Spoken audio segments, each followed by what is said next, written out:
years of the 21st century saw a massive inflection point in computer-generated imagery. Programmable shaders replaced the fixed function pipeline. Floating point buffers brought high dynamic range, and global illumination became computationally feasible.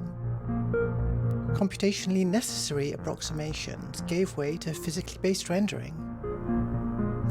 And because the shift happened at roughly the same time for offline and real-time rendering, there was never a point where we rendered in real time with the techniques and quality of old-school offline renderers.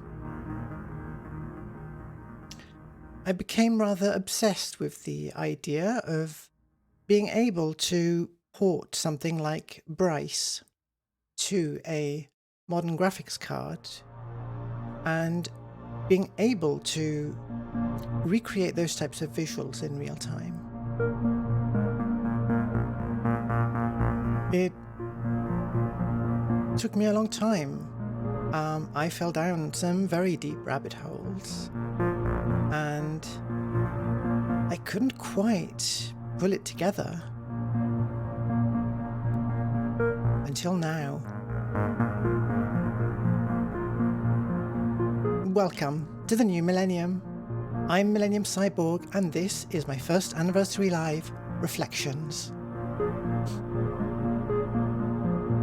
Wow, it was a challenge getting this running. I spent time today that I would have spent on content instead on last minute performance fixes and I barely got it all working. I hope you'll forgive me if the presentation itself is a little haphazard, but let me tell you what we've got here.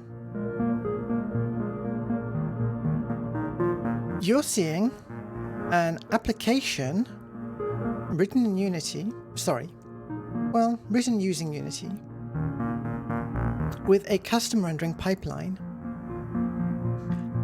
and all of the actual graphics are rendered using the DirectX 12 ray tracing API. I'd shown some of this before, but only the background. And what's new here is that I don't just have static meshes in an environment Skydome, but I have a real-time motion captured avatar.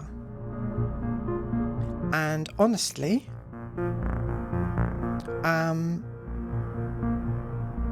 it's great that Unity is doing that part for me, because it would have been a huge pain otherwise. Whoops. I added the arm tracking at the very last minute. I pulled this old thing out. I thought it would add something, but it's not entirely calibrated. So I should say thank you so much for everyone who's here. Hello Haseo, Skeleton, great to see you, and Indigo Trance. Good evening, everyone.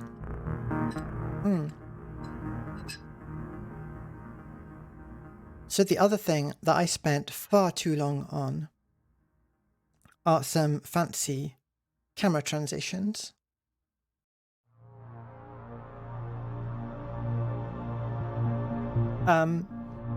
In particular, things I didn't spend time on instead are the lighting. So I'm halfly lit by a single light source, the sun. That's actually not too out of place for retro CG, but I do plan on improving on that in the future. In fact, I'm going to hopefully have lots of development streams where I work on this project kind of live. I've got a long to-do list of things that I need to improve. I'm just so happy that it is working at the moment. Now, I'm currently running in 720p. I don't have any fancy anti-aliasing implemented. Some gels, yes, that gels would definitely be something to add. if you remember the development stream for the non-ray traced version of this application, and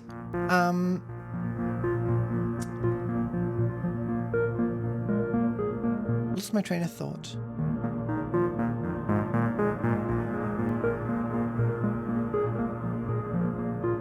Yes, I had a contingency as well for the case where this didn't quite manage to run at the right performance. So I've already downscaled my stream to 720p, 30 frames a second, and in case of emergency, I've got a very, very pixely version of the rendering as well. In fact, it's currently using a render scale beyond 1:1 because the easiest way to implement anti-aliasing was to just super sample. That's definitely something to improve on in future, but you know, I spent days just reading about anti-aliasing. There's a lot to it when it comes to anti-aliasing procedural materials and normal maps. FMV quality is definitely what I'm aiming for. Specifically retro FMV quality. Yeah, we've got some stuff to play around with here. So I can mess around with the sun altitude, which drives the atmosphere as well as the lighting.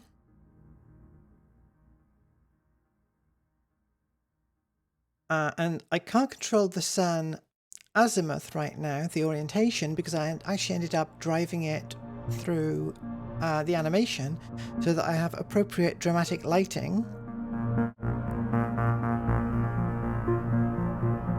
in this camera view as well as in the other ones. You know, getting 3 different camera animations and transitions between them was extraordinarily more difficult than getting just 2 working. I also have something to hide the studio if I want the ocean to reflect in my glasses a bit, and also it helps a tiny bit with the frame rate. So this is all piles upon piles of hacks right now, but they're, I would say, era appropriate hacks. Oh, another interesting thing.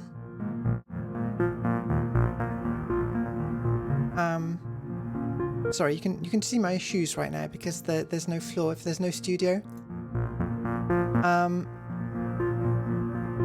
I can show you the effect of multiple ray bounces. So I've got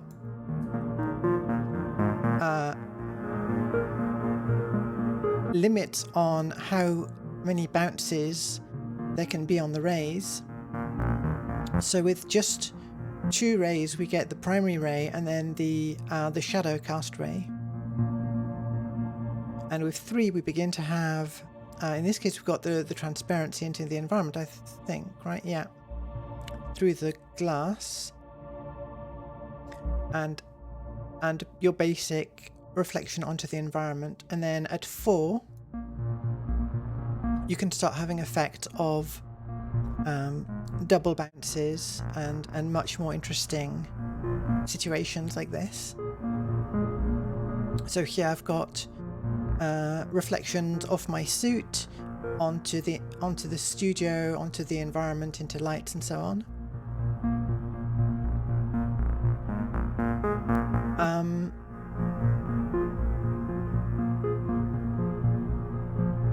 And at 4 bounces, the performance is not too bad right now. Now, I've done all kinds of hacks because I have not yet had time to implement things properly. For instance, any transparent textural material should be using an AnyHit shader. That's essentially what they're for in the ray tracing API. But I've hacked it in, and I cast a second ray if I hit a transparent pixel right now. What else? All of my models are surprisingly unoptimized. Like, I'm still using the chair model I had before that is really high poly. My own model is relatively unoptimized. I've also not split up the studio itself or the objects in a way that that particularly helps the ray tracing. So the ray tracing uses bounding box hierarchy to decide what array might be hitting or not hitting. And so having a large, studio and very elongated elements in the background and so on, I'm actually making it quite hard for the bounding box hierarchy to do its thing. There's a lot of gains to be had there. And then my material shaders and all kinds of things are far from being as optimized as they could be. So I'm hoping that after a few, more iterations, I could be running this at 60 frames a second, 1080p, anti-alias and everything. Elky Lampy, great to see you. Thank you so much. Yeah, this is my stream anniversary and birthday, because I had a terrible idea to start on my birthday, but that does make fewer special event streams to stress about. Yeah, I don't have as much. Oh dear. Okay, you're the first to redeem the 5 minutes French. I didn't think about it too hard. I just saw some of my friends had that. So how am I going to handle this?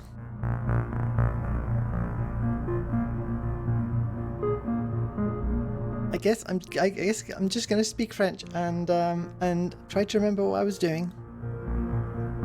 I'm going to start a timer.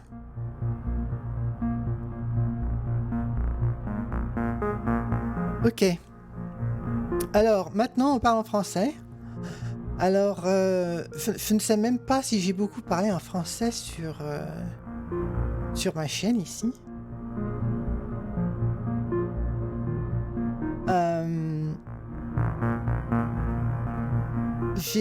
Tout au début, j'ai fait une version en français de mon introduction et tout. Je me disais, je vais peut-être parler français souvent, mais bon, comme presque tous mes amis parlent en anglais et la plupart des gens sur Twitch encore parlent en anglais, j'ai pas eu trop l'occasion d'utiliser mon introduction version française.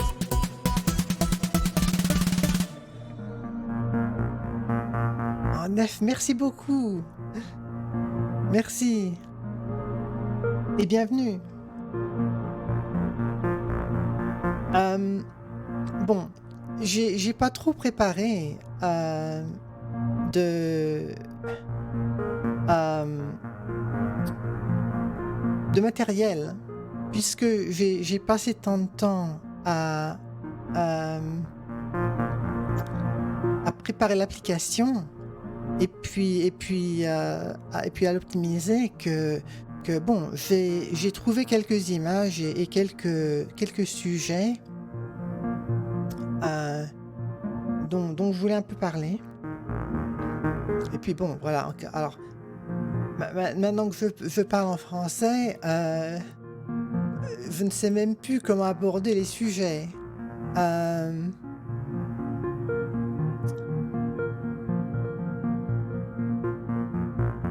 Alors,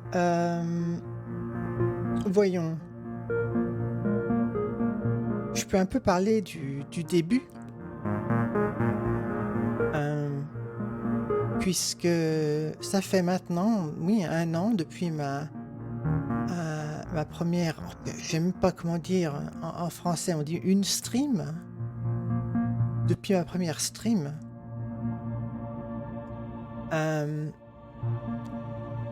Puis avant ça, je ne sais pas exactement quand ça m'a pris l'idée. Eh bien, attendez, parce que je peux trouver donc dans mes j'ai quand même enregistré, voilà. Alors, en octobre 2020, la première fois que j'ai enregistré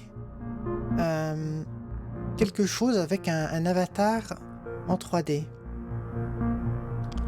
Alors, ensuite,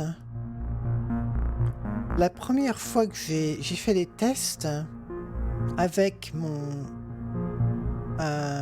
avec un modèle, je crois. Ah, voilà. Eh ben, attendez, parce que c'est intéressant. Je vais mettre ça dans la scène. Attendez.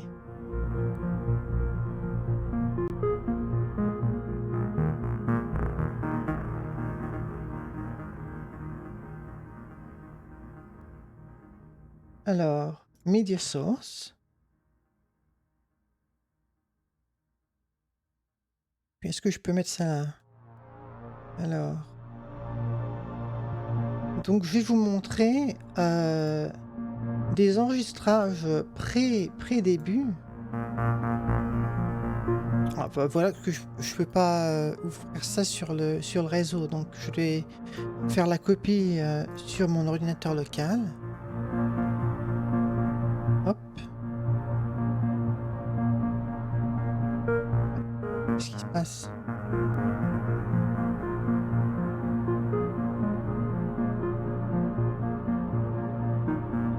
Oui, non, on a presque terminé le français, donc je ferai l'introduction du clip en anglais aussi. Alors, par contre, je veux pas le son.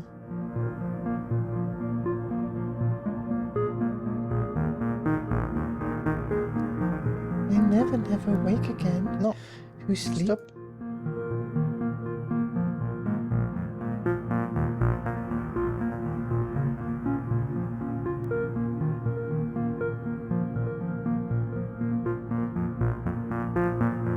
Okay, and that's 5 minutes. That feels like a long time to be speaking in French when I'm doing this. So maybe I'll contextually shorten it for some other streams.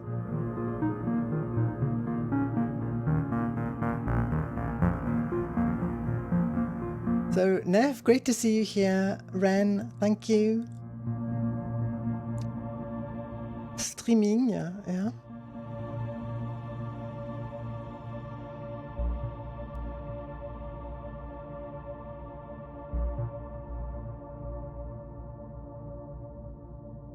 Yes, my channel points are beans.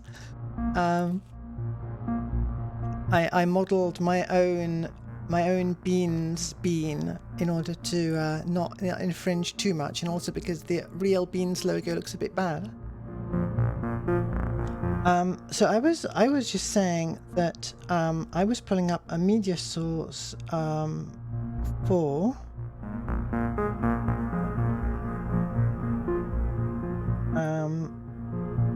some of my early recordings before I actually but the problem is that it'll have audio and I can't control it independently. VLC video source, what does that do? You know what, I'll just take a screenshot.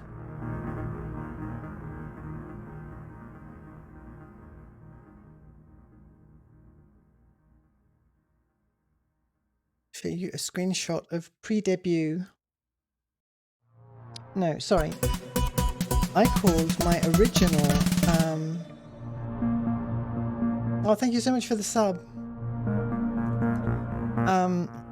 My head is all over the place right now. So what am I doing? I'm creating an image. This is more work than I want to do on stream. Paste as new image. You know, I really wish I could just paste an image right into OBS. You'd think that would work, but export as.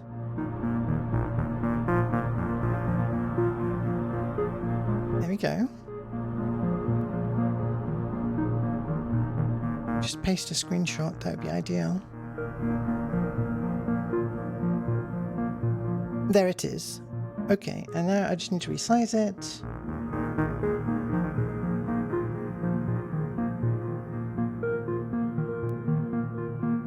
There we go.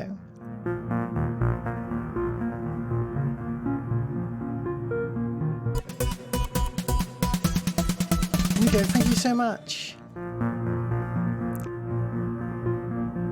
Thank you so much to everyone who's subscribing. It's kind of crazy to me that people would even, you know, think to subscribe.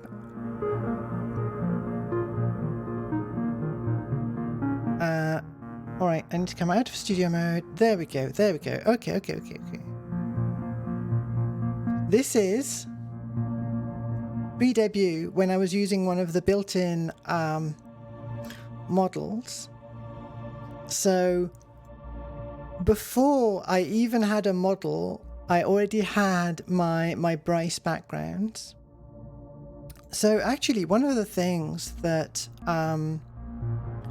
gave me an inspiration to become a VTuber was actually finding some of my old Bryce projects from when I was a kid.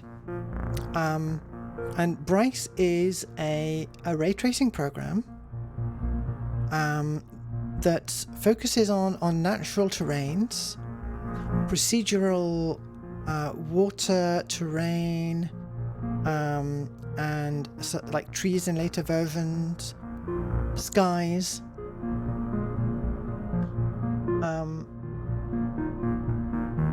Oh, thank you, SA. I'm very proud to be your first proper Twitch sub,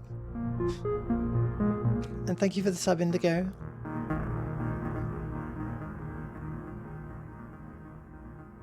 Well, I'm not surprised your art reminds them of Bryce 3D. You know, I am surprised people have heard of Bryce 3D because it still feels like rather of a niche thing.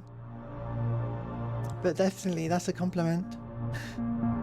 So I started messing around with Bryce, and made these backgrounds well before I made my own model. My own model I made just based on, you know, I started with this standard Vroid Studio model and just started modifying it. So initially I did some edits, and how does it look? Do we have this working? Hang on. Yeah, there we go. TV's working, although I'm slightly in the way of the TV. That's a tiny issue. I think my either my model position or my exact camera angle is not perfect. But yeah, I wanted to show this area earlier. You can kind of see there's also a reflection of my head in the TV, which is a very neat effect. The chair needs coasters. Yeah. Well,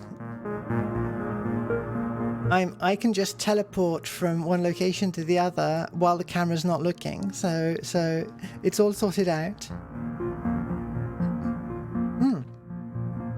Hang on, that reminds me. I'm totally distracted, but we have a free camera as well. There we go. So I can show you all of the glitches and things. So here's the studio. I mean, I guess you saw it already in a previous stream if you were there. It's kind of empty right now, but I plan to fill it, you know, later on. And then outside, I mean, there's not a huge amount outside either. I don't currently have the you know, the rotating crystals, because they do take up quite a lot of GPU budget on their own.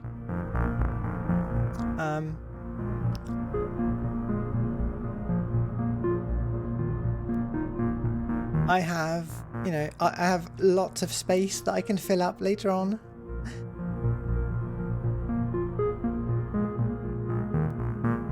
And speaking of,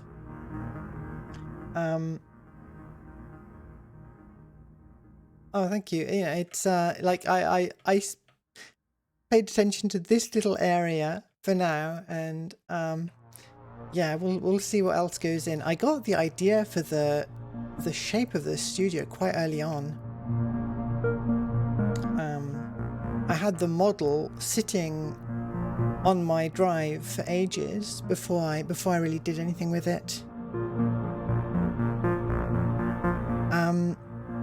Speaking of, another thing I decided quite early on is that I wanted a in the environment. Lawsix, hello, good to see you. One of the things I want to put in the environment soon is, I say that, and then I need a minute to fiddle the presentation contents.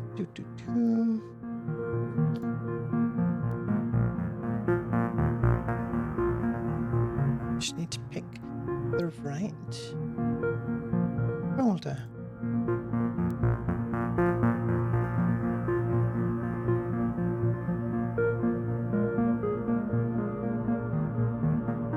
So what I want to hang up is fan art.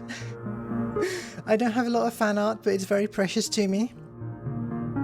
Here we have something drawn by I think this was Lamp Devil, right? During a Gartic phone or oh, what was it? It could have been a Jackbox thing.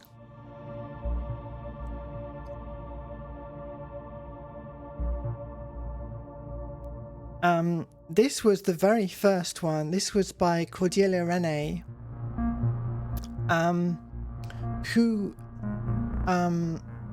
has done, like, she hasn't streamed in a while, but she's done some very cool skit content, quite different from what I've seen other people stream. I love to see people do something interesting, you know, with their streams. And this amazing drawing is by Sumigaraso in the chat, and I just love it to bits. Just look at that. It really captures my aesthetic. And then there was also this one by Yuzu, where I featured on her drawing during an art stream. That's me dabbing. That's I guess I'll have to try and reproduce that in 3D motion capture at some point.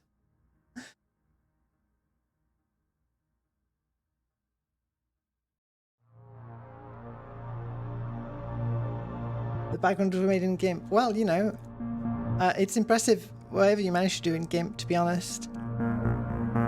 It's I find Inkscape and GIMP, I really love that they exist, but I also struggle with them a bit. Oh, you can kind of see here, but one reason that my glasses are perfectly reflective right now, there's two reasons. One is that it's computationally a touch easier than having real transparency, though that's entirely in the works.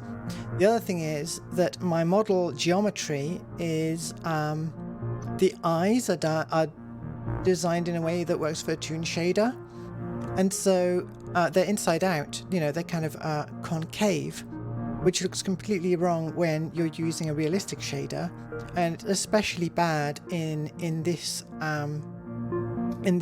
ray traced environment. So I've got weird glowing eyes right now, but that will be fixed in due course. While we're here, let's look at some other little selections of images that I prepared.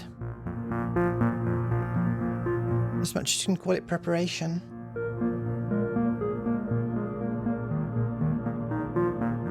Is this going to be in order? No, it's not in order. Hold on.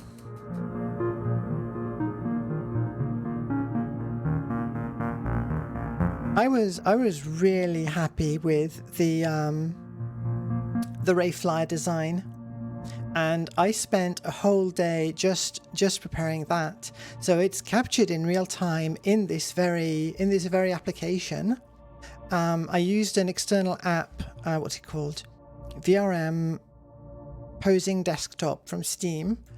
To that actually the although it's the sort of thing that I could hack in without the need for an external tool.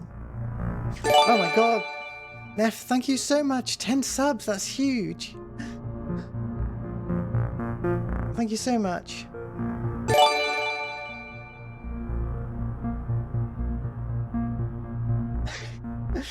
I really appreciate that. That's making noises at me now. You know what? I haven't seen the gift sub notification before. I think I said custom notifications for a few things, but not that one. I'm happy to be derailed. I derail myself all the time anyway. Yeah, I was really happy with this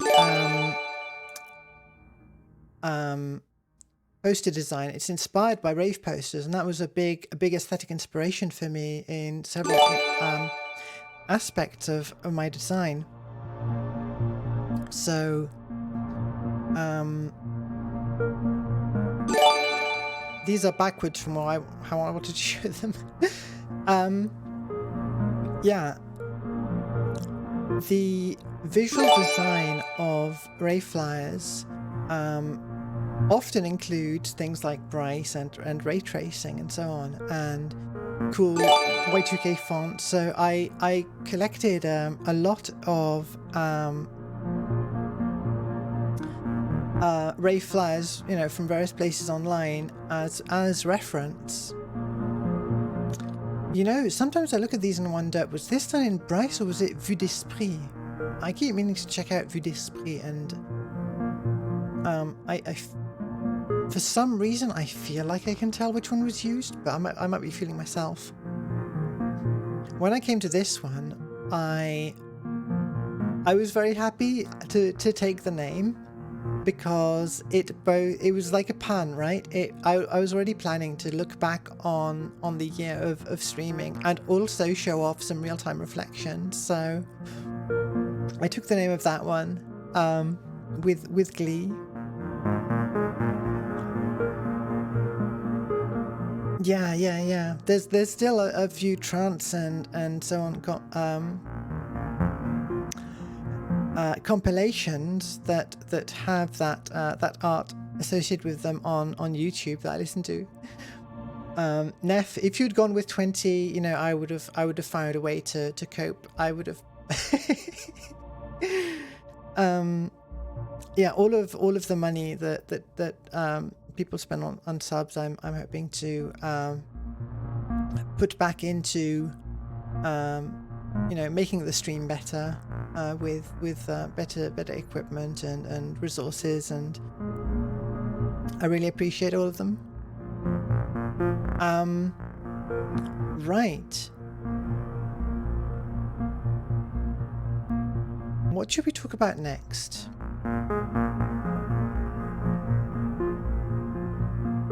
How about the logo and the name?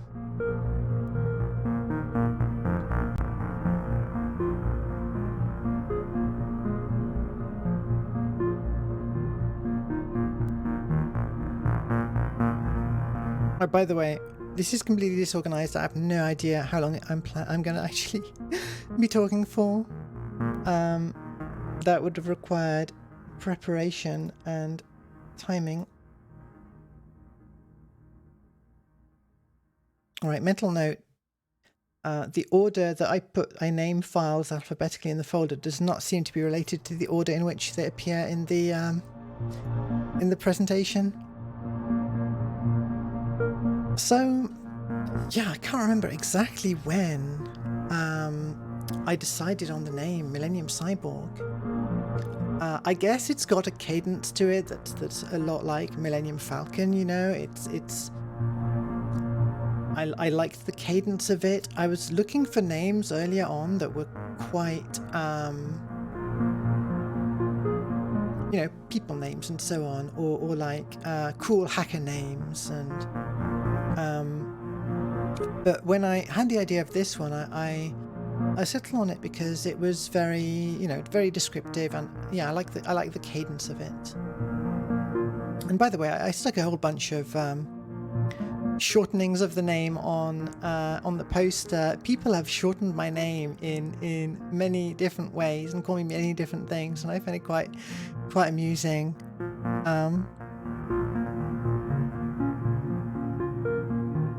Yeah, so I think after all this time, I think my favorite is Mill, just Mill.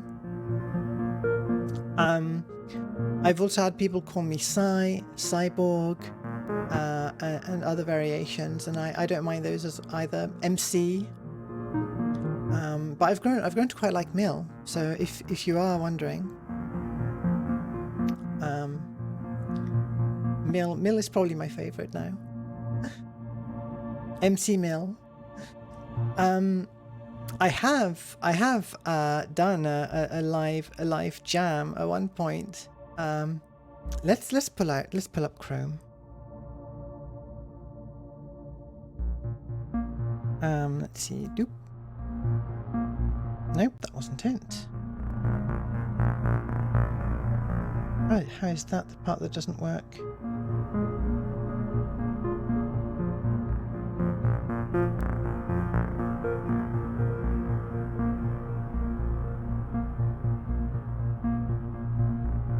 Very early on, I did some quite fun stuff early on. Milborg is it definitely sounds like something that's going to kill you. Oh, I'd forgotten. No. This isn't a weird early intro screen. This is a weird compositing artifact. I did a stream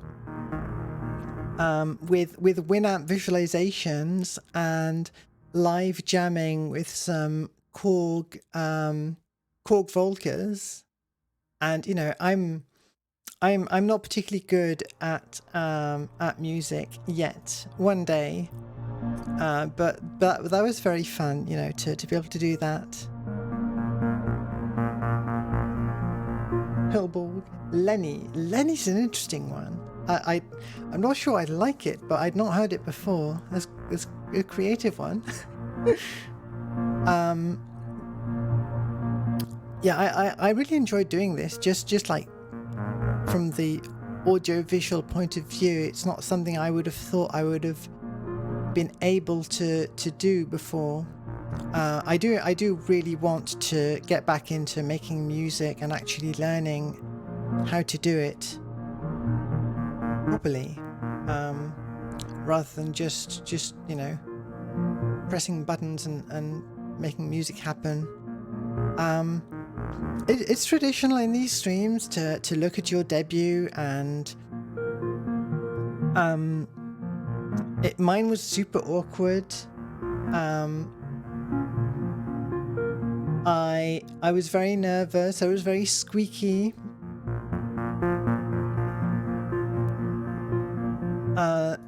I'm going to spare you the audio and have a look at the content here. K was an early nickname idea, right? And my mental process there was Millennium Y2K K, and the only person who went digging deep enough to actually use it and has been Desmireporos, which was I was quite amused when he called me that. I was like, hang on, you even remember that from the debut stream? Yeah. This is the celebration of the anniversary and birthday. It should be tomorrow, strictly speaking, but I'm not available tomorrow, so. Debuts exist to be looked back on with alarm and shame, definitely. And I've changed my emoji and my Twitter name as well. I've got this this kind of arrow thing now that's part of the logo design as well. I don't know exactly why I was thinking about the curly loop at the time. What else have we got here? Why VTube? Good question. Did I achieve any of these things? Looking for a way to stream things I enjoy. Definitely. Actually, that's been great.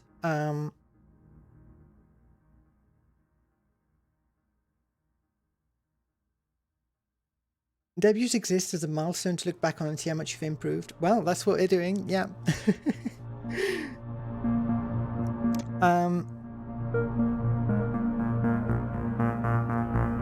So, and yeah, you can see here that Ren was there right in the debut stream. Yeah, as a way to stream things I enjoy, that's actually been great. Being able to stream futuristic races, for instance, a great reason to put time into researching them and play a lot of different ones, whereas previously I would have just maybe loaded up one or two now and then. Karaoke streams, maybe one day. I did think I should learn to sing, perhaps, as a way to push my voice training further.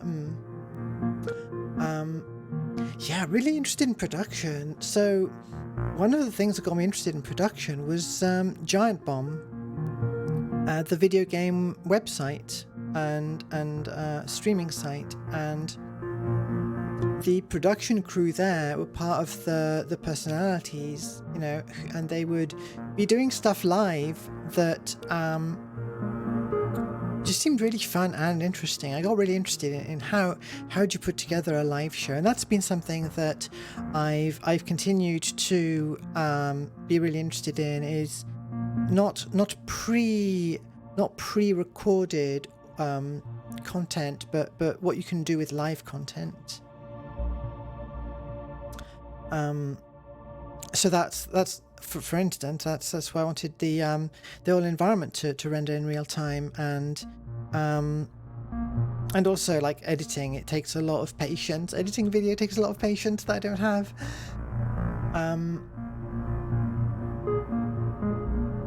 And yeah, it's an opportunity to redefine myself. VTubers are basically all cyborgs. What was the quote? I had a quote for this. Hold on.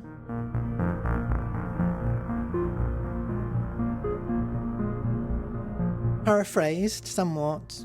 A cyborg is an organism to which exogenous components have been added for the purpose of adapting to new environments.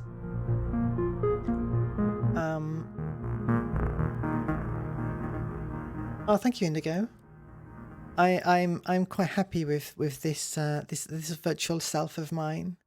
I watched a TED talk by Amber Case from 2011 called "We're All Cyborgs Now," and it focuses on the idea that everyone now has a digital self, whether they want it or not. Even if you're not on Facebook, Facebook infers a profile for you, right? I mean, that was still the case at some point. I don't know if they've now been banned from that, but I'm sure they do some form of it still. And we exist in the online world in various ways. So VTubing is a way for me to control how I interface with the world, how I present myself to the world. And even if VTubers are all cyborgs in that sense, for me it was a big part of my motivation and identity. Yeah. So might as well, since we're digital, we might as well deliberately shape that.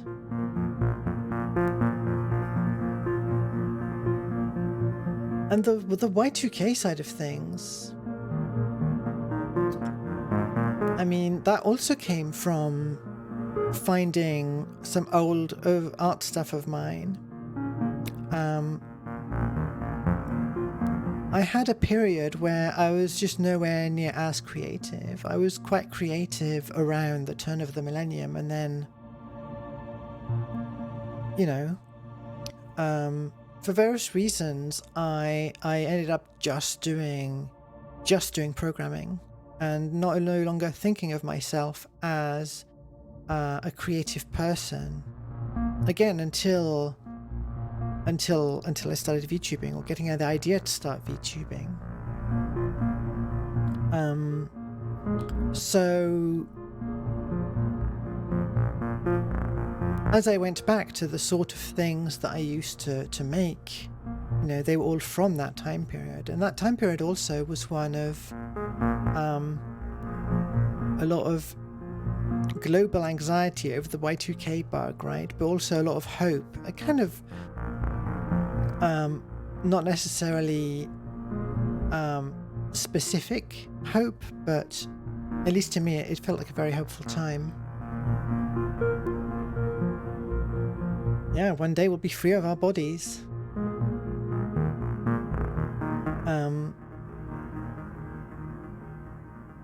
Yeah, so for me the Y2K thing isn't just about the aesthetic, but also, I don't know, something of the mindset of a hopeful outlook for the future that is perhaps otherwise a little hard to come by these days.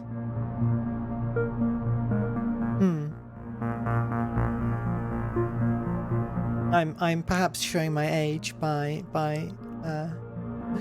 admitting that I was thinking about these things already at the turn of the millennium. And it's nostalgic, certainly. You know, I was around when the cyberpunk subreddit started, and it didn't take long for there to be this split between the cyberpunk kind of philosophy enjoyers and the cyberpunk aesthetic enjoyers to start having fights, because it was turning into just pictures of cool motorbikes and neon cities at night, and there was none of the punk left.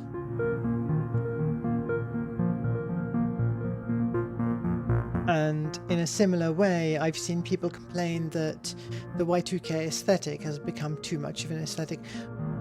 It being kind of a niche thing still, but it's had a revival in the past few years, and there's already that split of people complaining about the focus on purely the aesthetic side of things. So I rushed through in my debut. I kind of rushed through my slides, and then I immediately started doing some work on stream. What I learned is that actually working on stuff on stream, you can't rush through that. Like, you've got to really take the time. But I kind of, I hacked together the end credits live on stream. That's kind of fun. And I made my goals in Inkscape. It's interesting. I hit quite a few of these now, and some of them switched over to being a slightly different idea. For instance, the Bryce backgrounds. I'm now working on live 3D rendered backgrounds. I've got the spectrum analyzer, I've got a desk, I've got a chair. I mean, it's nice to see that that I did a lot of these things. Now, fixing my model is something I'm still got in my to-do list. I still have weight painting issues that you can see depending on the exact pose my avatar takes. Rigging a 3D model, just it's tough. The weight painting especially. It's black magic to me. Like, I need probably a lot of practice to properly get the hang of that. And some people like to do, you know, model reveals for the birthdays, but I decided I was going to work on the environment and the application and stuff, and I'll put off the model fixes to the distant future.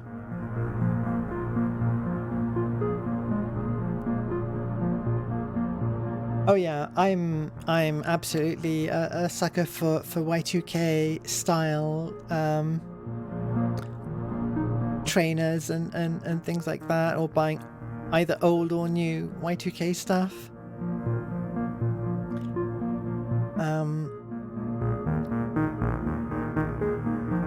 So I had a bunch of interesting streams, I think. Kind of very inconsistent streaming schedule and selection of things. Like, oh, I did one stream where I did some modular synthesis. Not that I'm any good at that. I had some really shoddy modeling streams.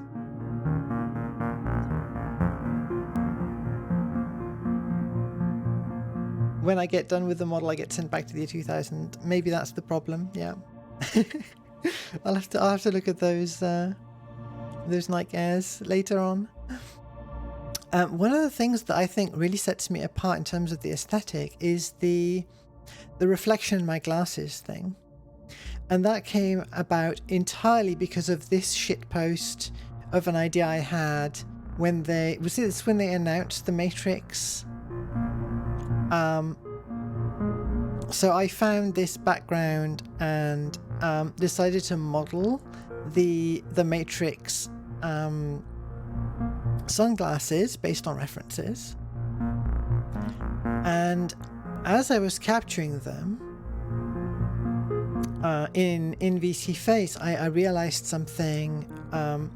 You can just about see it here, that something's not quite right with the way the transparency is handled. And it turns out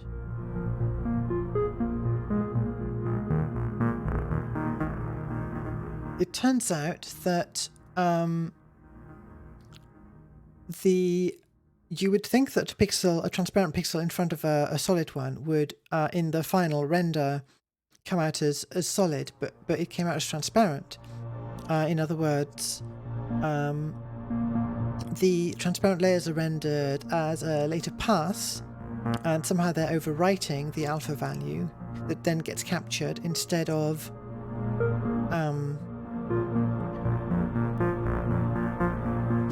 giving a solid final output, which means, and this persists through different methods of capture and different applications even that use Unity.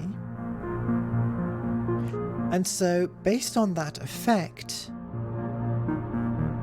was this the first proper reflections?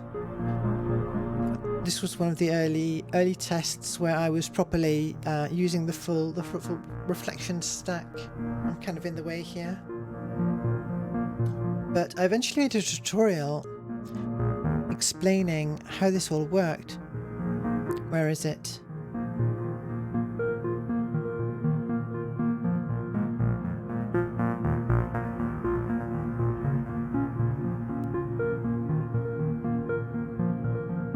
Where's the tutorial?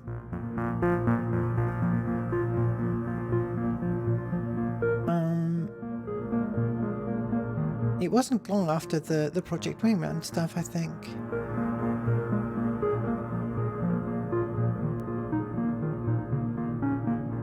Am I missing something? It was before this one.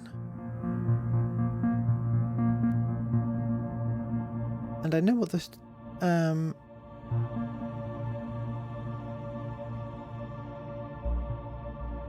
Did I enlist it for some reason? Well, anyway, somewhere around here, I used it during Zone of the Enders. Zone of the Enders, that's the modeling. There I made a Deus Ex model as well.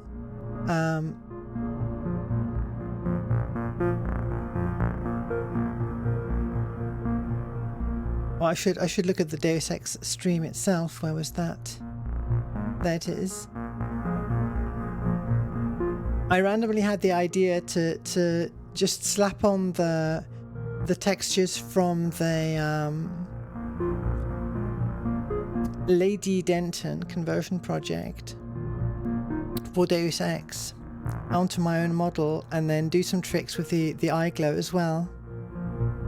To do a cosplay. That was quite fun. I think I've got a. At some point, here it is. Compared myself to the in-game avatar. Yeah. Everything, all the good content is a shitpost or a shitpost idea that I then. I especially asked for this. Yeah. Anyway, so at some point I made a tutorial for how I did the reflections effect in my glasses. As far as I know, no one actually used it in their own content. It would have been nice to see someone else do it, but to be fair, it's an incredibly niche thing, right? You need to have a 3D model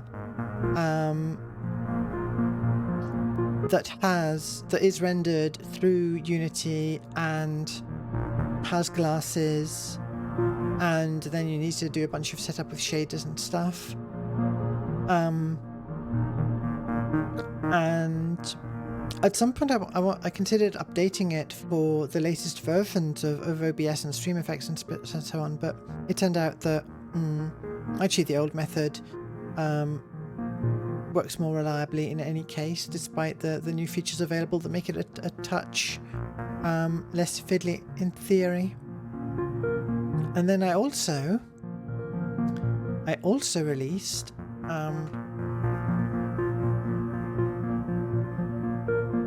a tool. Oh yeah, I've got a website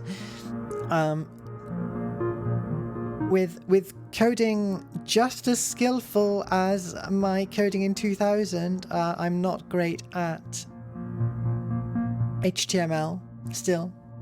But I've got a retro website on NeoCities, it's really good that NeoCities exists. I'm very glad that some people are into the retro web. And then I do have a link here. I made a web page, and again, like, this is a JavaScript sort of hack.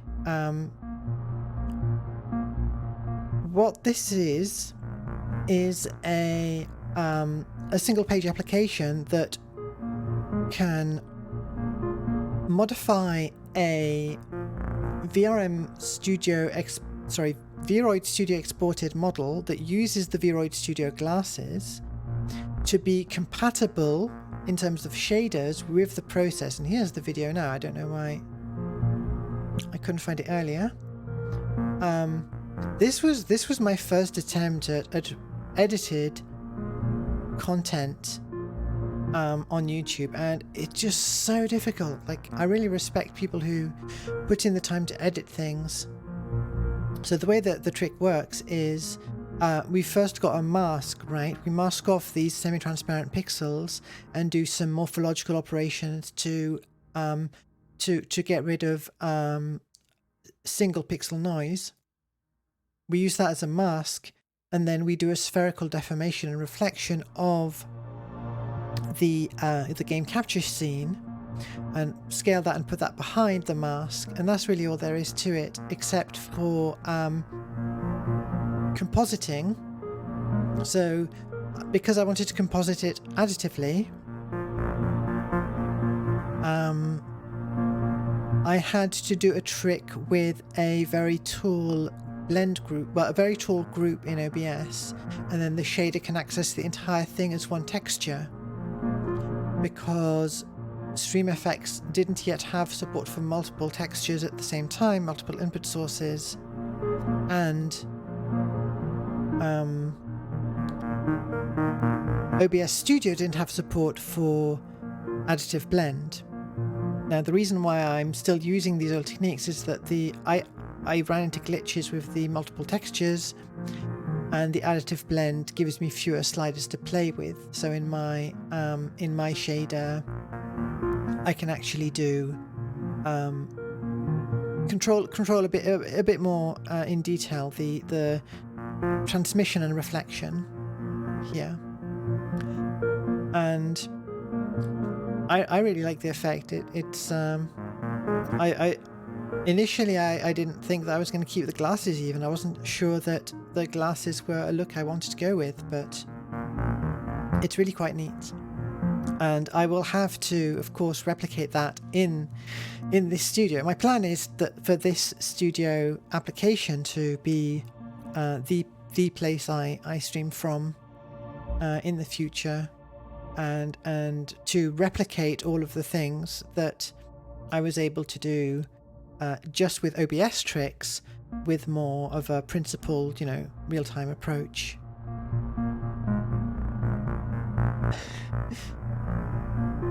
Yeah, I got to push on my my unique selling points. The VTuber field is crazy, and I'm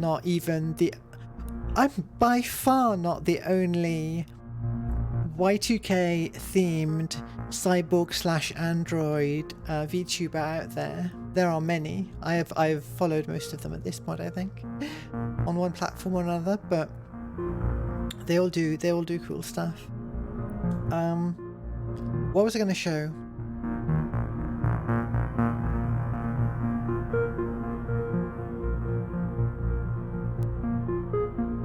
Oh, while we're here, I also made a web ring. This was, I can't remember, someone mentioned this idea at some point.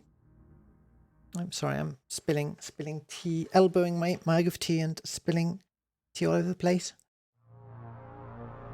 I can't remember who mentioned this idea first, but because NeoCities is around, as a place for old style websites and has web rings on it, I thought we should have a web ring for VTubers. So we've been able to, grow. We now have 1, 2, 3, 4, 5, 6, 7, 8 members, and a few other people perhaps interested. There are other VTubers with NeoCities pages now. Hopefully they'll join up. Oh no, hang on. One of these is the self-link. But anyway, and yeah, that's fun. My HTML is still very bad, so I'm thinking I might need to replace some of these CSS tricks with just some static images so they actually work on everyone's page in the embeds, but we'll get there.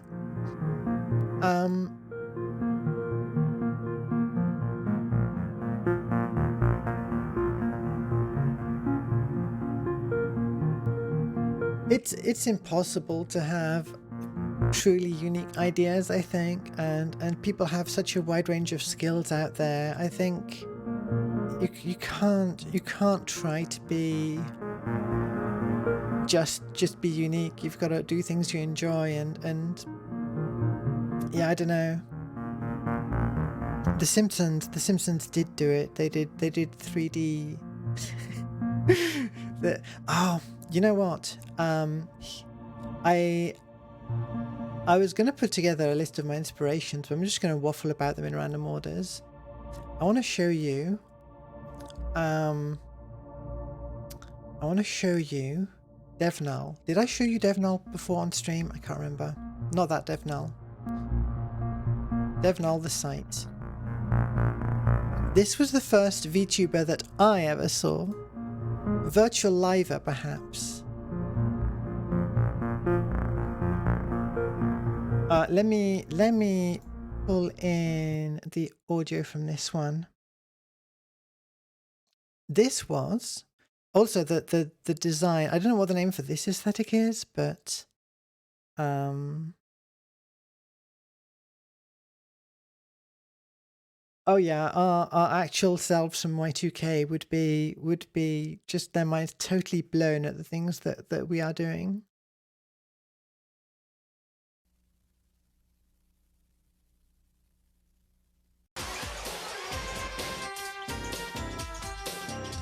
Now, reporting from San Francisco, Soledad O'Brien. Yeah, so I for every example you can think of, there is some what was it, Waldo I think, was the first virtual Muppet. There was the hand of Katmal, the graphics researcher, was one of the first virtual puppets. But for me, like, this was the first live broadcasted Avatar. Tuesday, June 10th. These stories making high-tech news today. It's that point in the show where we turn to Dev. Would that be the high point or the low point? I mean, where exactly? What point? Oh, you're leaving it so open for me. I can't even go there. I like to give you the opportunity to. So this was, if I remember correctly, technology journalist Leo Laporte in a $1 million rig, capture suit, and SGI rendering live. To get your attention. Hey, SGI Workstation rendering that live. I'm thrilled to be here, so I'm just trying to get your attention. I'm thrilled to be here. Oh, I'm yeah, here. right. Yeah, sure. On my own volition, kind of. Kind of. She sees her career flashing before her eyes. That sounds like web heaven to me. But yeah, and so the show itself was talking about the web and all exciting websites you could go to and so on. I would love to find a complete archive of this show.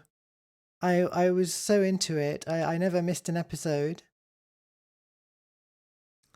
I would record it on VHS, you know, but my VHS tapes are all long gone and not digitized, unfortunately.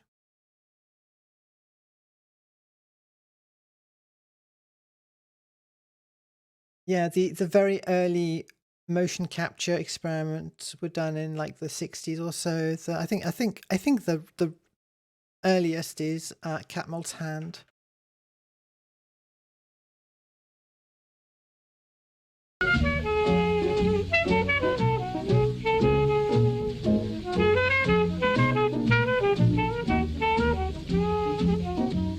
Is this the one? Listen, if we have to get off Twitter, I don't know if Mastodon is a great replacement, but we'll find something. There's Discord, there's Mastodon, there's NeoCities. Find your friends.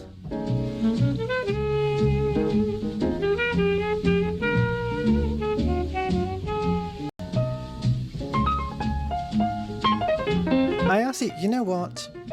I spent my time on IRC. I feel like that was just on the too low-tech side for me nowadays. Although I spent a lot of time there, I'm not sure I want to go back. I like having inline images and so on.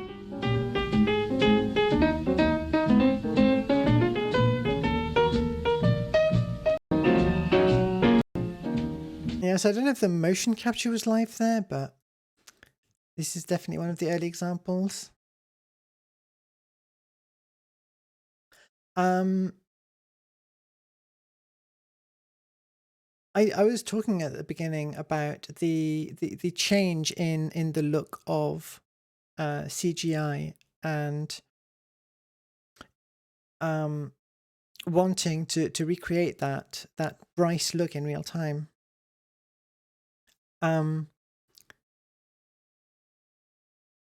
And yeah, I was definitely paying attention in terms of computer graphics technology around, you know, the early 2000s, when HDR became a thing. Feels like a big turning point in my mind. So Fiat Lux was, I didn't see it right when it came out at SIGGRAPH, but I saw it several years later, and it was so impressive at the time. This is one of the first examples of HDR and image-based lighting. This isn't live, but they went to this cathedral and captured what we now call an HDRI.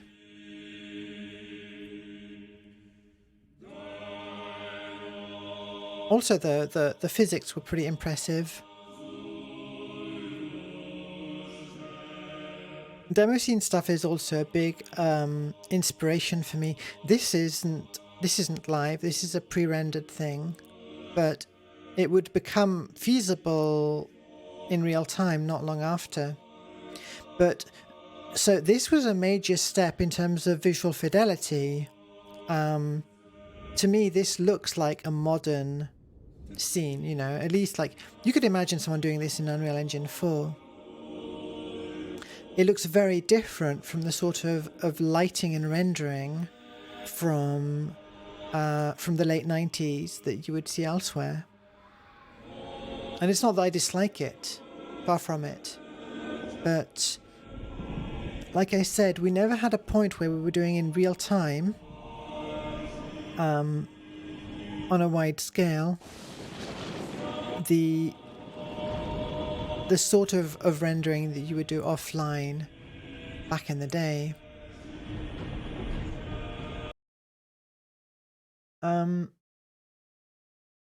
I got quite distracted there. But yeah, demo scene stuff. I would love to one day do my own demo scene release, my own little production of some kind. One of the really inspiring ones for me was Elevated.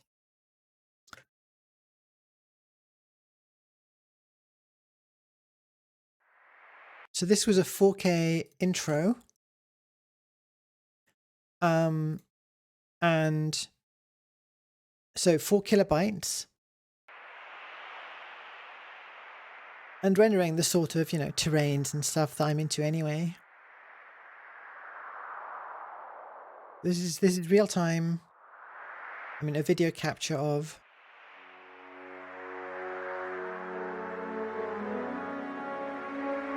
a real-time demo.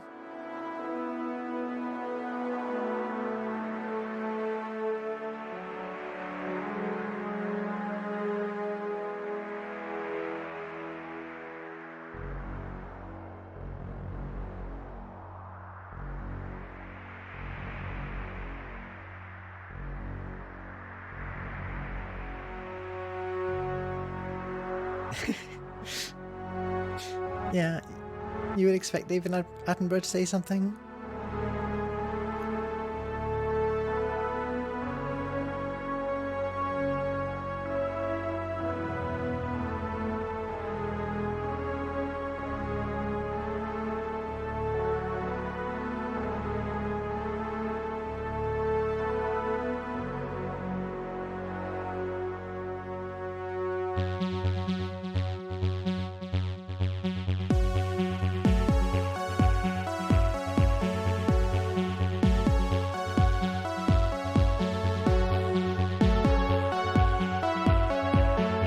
I know, right?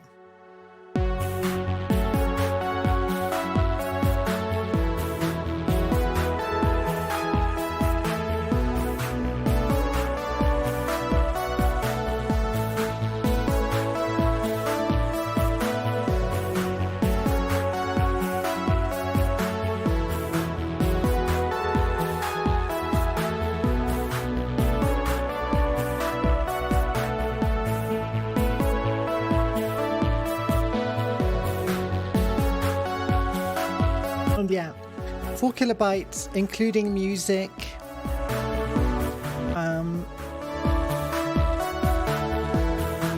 Mostly rendered in shaders, I think.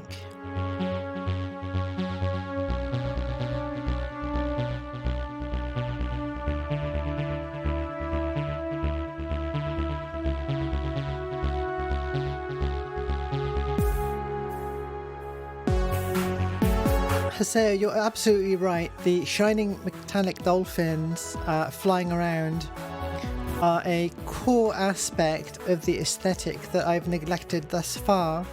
It's been on my to-do list for sure. I can promise you this: we will get some flying metallic dolphins into the studio eventually. Yeah, there are definitely games that look worse than this.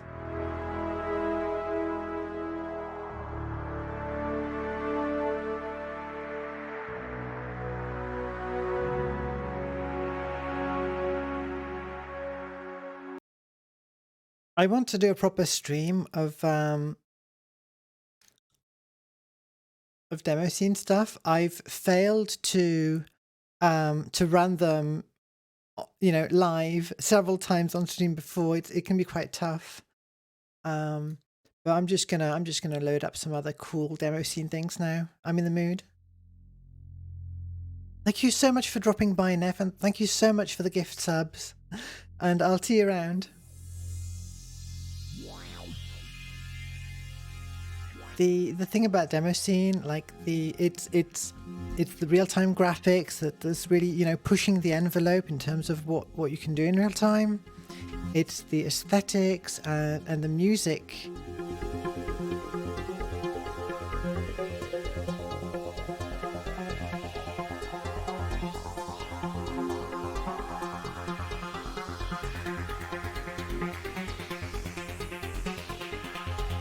I mean, these graphics looked a lot more impressive back in the day, I'll tell you that. And this is all, again, this is a 64 kilobyte intro. So no sort of pre-baked meshes here, all procedurally generated geometry.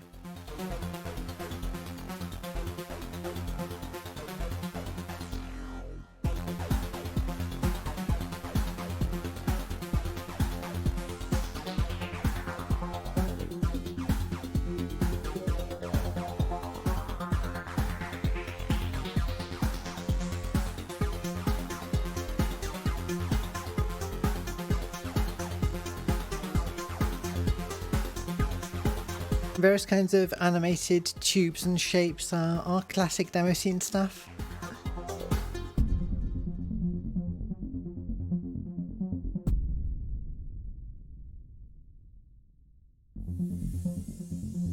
Yeah, this is where they grow the internet tubes.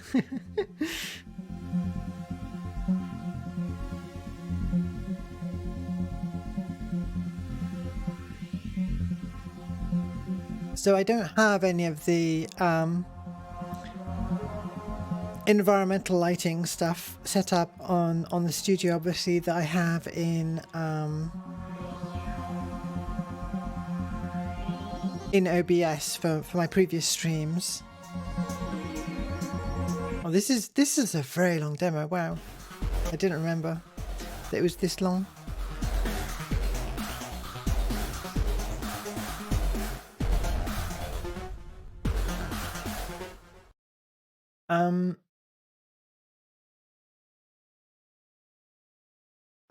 I had a point. I was going to say something about about these streams, and I've completely lost it. But never mind.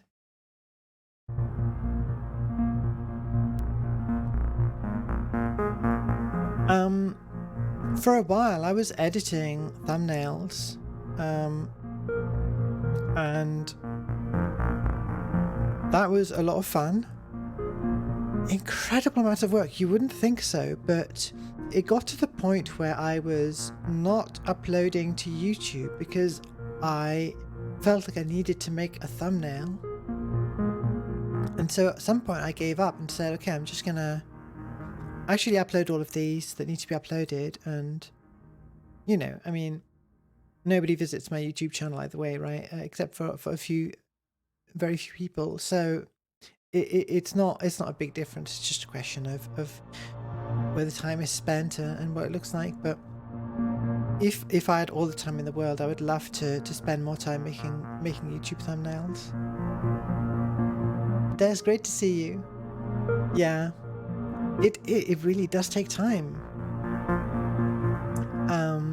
You know what? The attention pure real-time no fakes that was from a demo scene thing.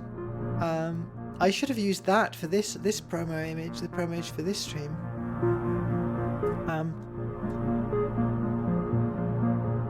What else have we got? I guess I did have a few celebration streams, huh? The first 3D thing was quite fun. Hang on. This was a lot of work as well for a very short moment in time.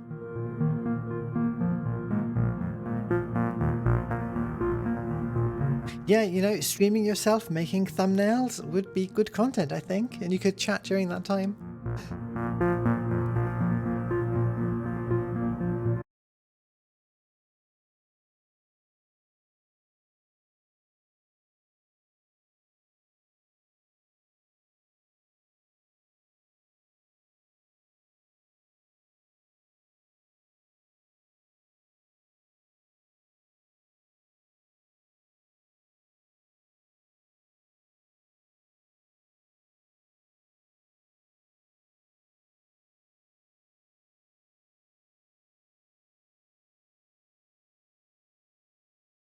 Yeah.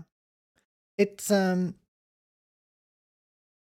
tracking is still something I follow, but the high end of what other VTubers are able to do right now, like some have, professional full body motion capture suits and so on.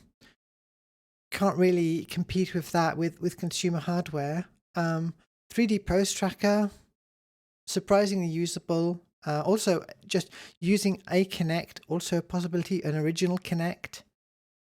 I found the Kinect to be a bit unreliable, so I didn't end up sticking with that. Where was the actual cringy transformation?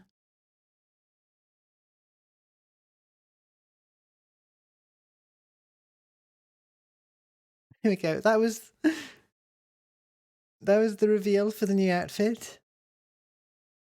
I spent a lot of time on that. I have not.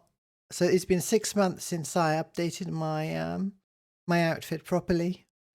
But that one little shader effect, took a lot of work because I had the effects inside OBS, and then I had to get the transition working live on the model itself of transitioning from one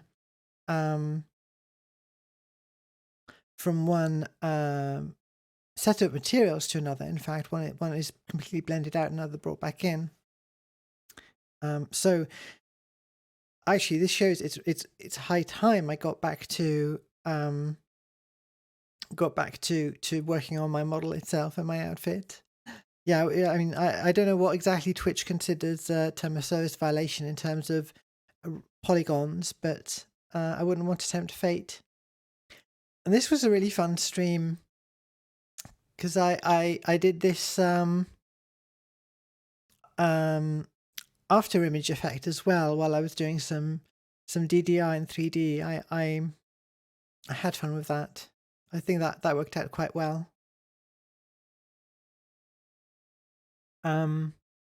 What else have we got? We've got the affiliate celebration that I was kind of not ready for, to be honest, because I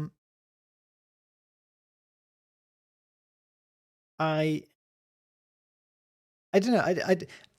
It brought up a lot of questions I didn't want to think about. What did we do for that one? Affiliate celebration and well, I didn't even do that much for that one. I was just doing a regular stream.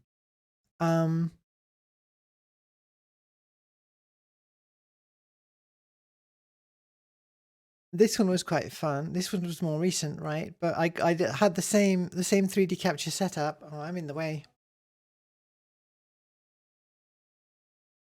I did something really quite amusing. It's another case of me having a weird idea and then it working out somehow. I sent my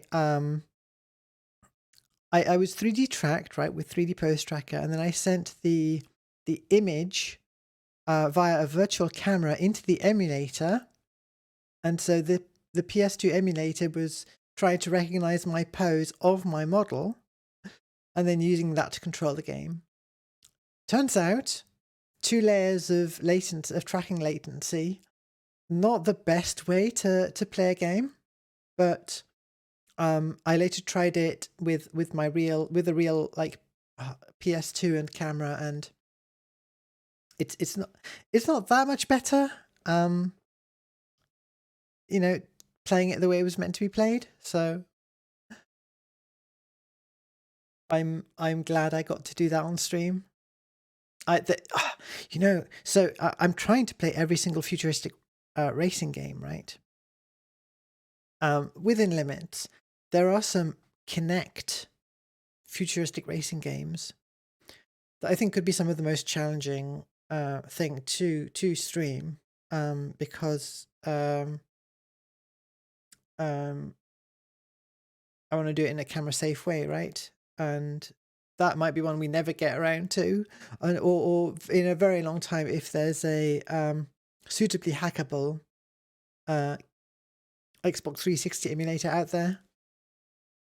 Star Wars Episode 1 Pod Racers is going to get its own episode. There are how many games? So I want to do the N64 and PC version. Then there's the, I think, PS2 sequel.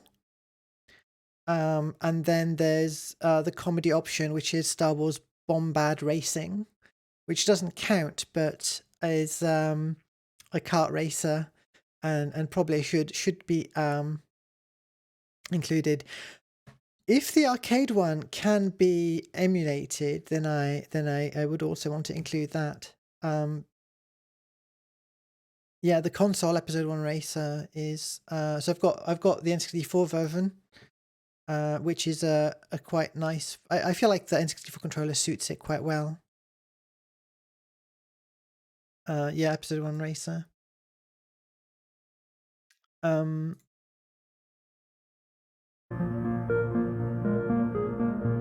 was going to put together a more complete playlist of music for this stream, but I didn't get around to it. I think this one's fine. It's background music. It's quite nice. One of your standard Incompetech joints. Ah, you're right. There is a modern release. I think the PC version I have might be the modern release of that. We'll see. We'll get around to it. There are so many futuristic racing games out there. We're not going to run out anytime soon. So it's really up to my mood when I want to do one or the other. I've been doing a lot of Wipeout recently, I guess. And the whole Xbox 360 era, there are quite a few I've not played as well. There's an entire series of games I've not played on on Switch and Wii as well. Should be an interesting time. There's so much I want to stream. We're still part way through. I need to get back to the playthrough of Journeyman Project, and I want to eventually play through all of the games.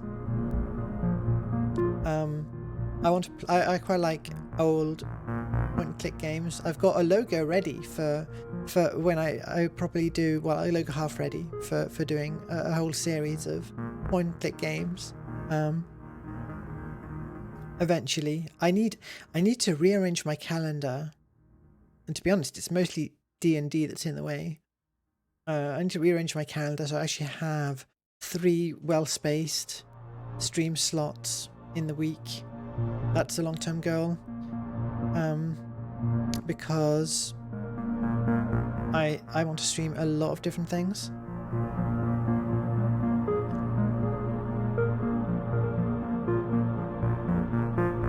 Star Wars Racer Arcade. I will have to check that out.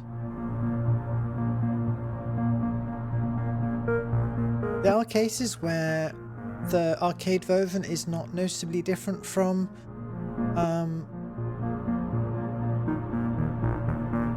the home releases, or where it's completely infeasible to emulate, but in cases where I can reasonably easily emulate them, I'm definitely interested.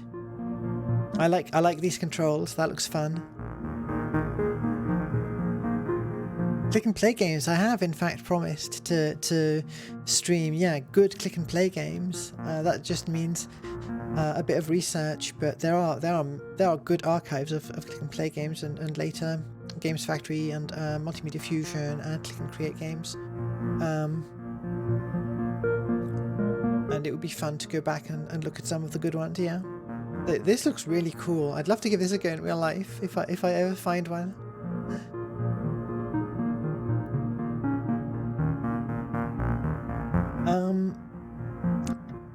Was there anything else I wanted to hit?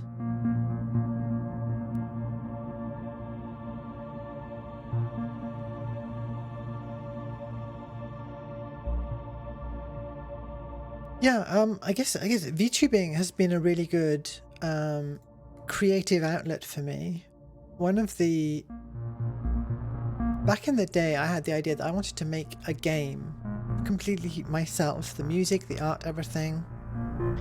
And when it came to VTubing, I went back to the same idea, which is thoroughly impractical.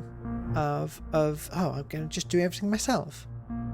But that's still the goal. I really enjoy it. It's a good excuse to try different things.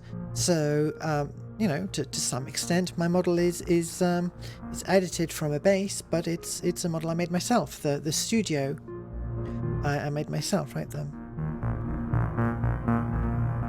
Everything except the chair is something I modelled myself. And the chair will go. I'll replace it with something I made myself at some point. The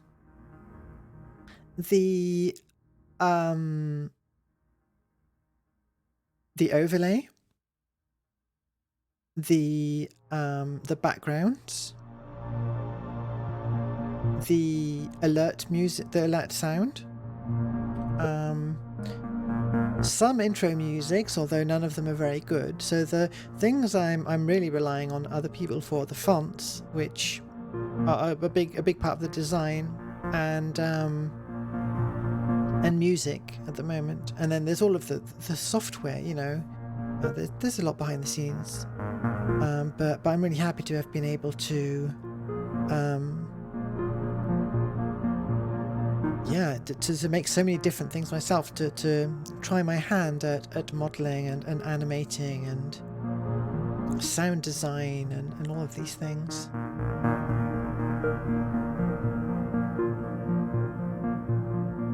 Well, it's already an ergonomic chair of some kind, because it's just a model of whoops, that's the wrong window. It is just an Aeron chair, and it's got far too many polygons for, you know, like mostly hidden under the table. It's an official model from Aeron that you use for figuring out if you can fit it in your office or whatever.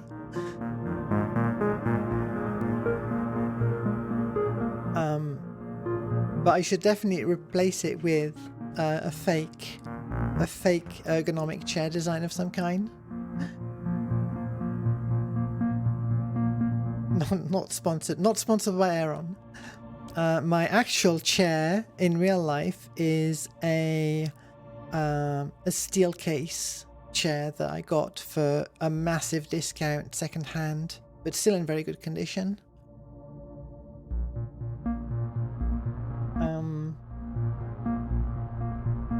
Yeah. Well, thank you for lurking. Oh, my scroll wheel is bound to zoom as well in free cam mode.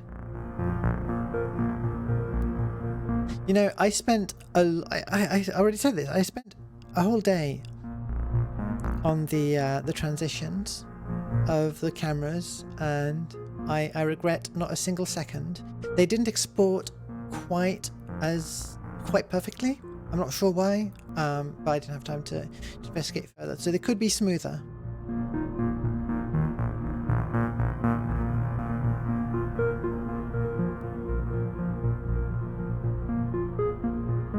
The shoes, well, yeah, I really enjoyed modelling the shoes. It was very difficult to model. Like it seemed like something simple, but it was quite a challenging piece of work for me, and I'm very happy with how it turned out. The shaders on them are not final. I don't have metallicity implemented yet, so if we go, let's see, I don't quite have the buttons available right now to show you how my model teleports during the camera animation, but I'll show it at some point. So they should be metallic and reflect. Well, they should be metallic in the sense that the specular value should be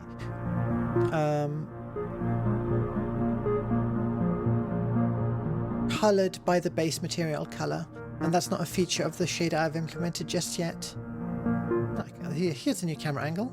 I'll talk to you from here. Whoop.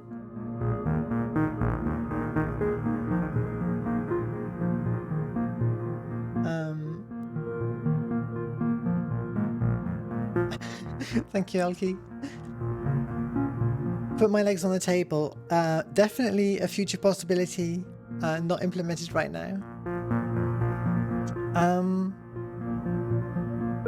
I have been a game developer in the past.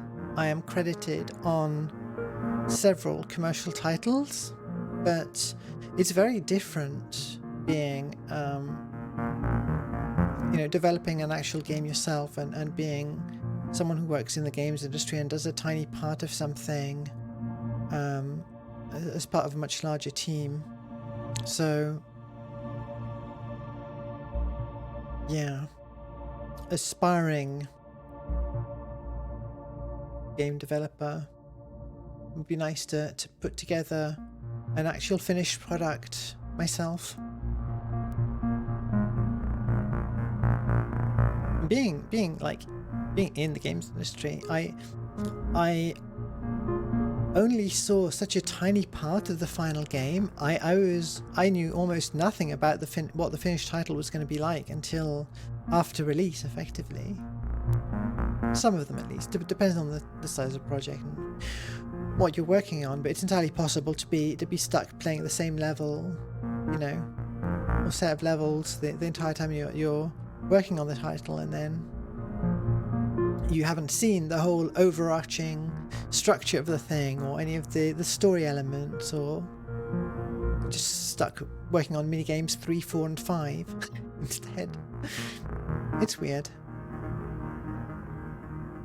I don't know. I thought maybe I would also like to work in visual effects. The Corridor Crew YouTube channel is really one I enjoy, as well as Captain Disillusion, another very good YouTube channel about visual effects. Yeah. So, I've been waffling for a long time. My first just chatting stream, perhaps, if it counts. And I think I've mostly hit all of the things I wanted to talk about in a very random order and so on. But I want to say thank you to all the friends I've made, in this past year. That's never been part of the plans, right? You've got a big list of goals, but you can't plan to make friends. That was just a really nice surprise, and I've really enjoyed getting to know all of you, and I hope to do lots more in the future. I'm really happy as well. I'm really glad I got to to meet you, and yeah, it'd be cool to get to do more sort of collaboration work in future, and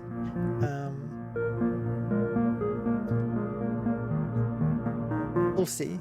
I've got concrete plans for the development, but when it comes to social stuff, I'm like, I need to reach out more to people and make plans. Yeah, collabs would be great. And that's something people often do for their birthdays, right? Collab type stuff. I just didn't feel like I had it in me to organize. And also, okay, so what I had in mind at one point, and I tend to have my wildest ideas at sort of 2 a.m. Right when I'm getting ready for bed after spending too long working on things, and I had the idea, I need to find a way to bring my friends live into the studio via whatever capture method.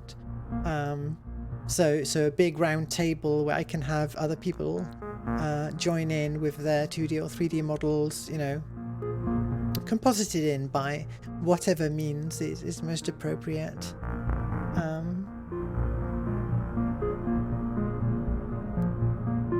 Well, thank you, Ren.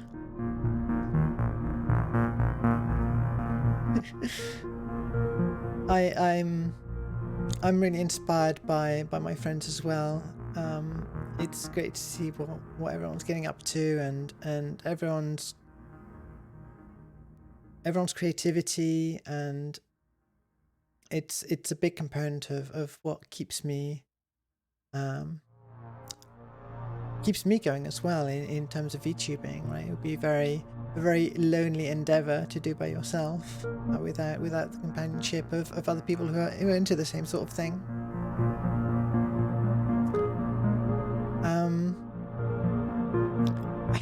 I think I might wrap it up here. I'm very glad that my frame rate has stayed solid and my application hasn't crashed, because it was extremely touch and go even mere hours before hitting start stream. I got it all working with, you know, downgrading and undersampling and cutting frame rates, but it's all held together, which is amazing. Many of my streams do not hold together. Thank you so much to everyone who subscribed, followed, or just joined in chat. I will be doing a stream on Friday where I break down the actual code, horrible code for this thing, and how it all actually works, and then kicking off the development streams for the future. Because I've been wanting to do development streams more often and more consistently. Where's my brain? My brain is all over the place. Let's get back to a proper camera angle.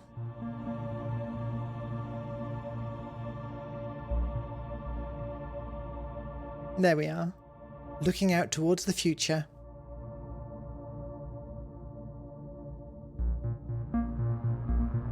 I didn't talk about, I guess, my usual intro and outro lines, but I guess it ties into the stuff I've already been saying. I have not had Twitch open this entire time properly, so I don't know who we could even raid. Is there anyone?